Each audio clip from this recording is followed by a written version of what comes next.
في أصوات سوريين تحت هذا العلم مكتوم. في بلد المليون شهيد، في بلد الجزائر 500 صوت سوري تم اعتقاله من 8 أشهر لليوم، ما تم الكشف عن مصيرهم. اللي تم الكشف عن مصيره تم حكمه ب5 سنوات. لسوء حظنا كسوريين وفشل الدولة السورية بالهجرة والجوازات، اضطر العالم انهم يهربوا من الموت ومن القصف والاعتقال بطريقة غير شرعية أو تهريب.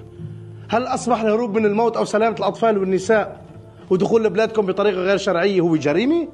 ال500 شخص اللي داخل سجون الجزائر اجونا كعدد موثق بالاسم بهالمعلومات وبهالصفحات اللي وصلتني مع مناشدات من ذوي المعتقلين اللي غرقانين ومتعلقين بقشة حتى يوصلوا لأطفالهم ونسائهم وشبابهم المعتقلين. والكارثة انه مو بس تم الاعتقال، الكارثة انه تم ترحيل سوريين اشخاص منهم اطفال وشباب وبنات على صحراء النيجر، وانتم بتعرفوا شو هو صحراء النيجر غير اللي تم اعتقالهم داخل دولة الجزائر. ومن داخل شمال غرب سوريا مناشدكم حتى تكونوا صوت هذول السوريين، مناشد شعبنا واهلنا في الجزائر بالضغط على الحكومة شوي حتى تعيد النظر بالحكم على الاقل اللي تم حكمه 5 سنوات، وبالكشف عن مصير المعتقلين اللي داخل سجون الدولة الجزائرية عبر قنوات تلفزيونية رسمية للجزائر.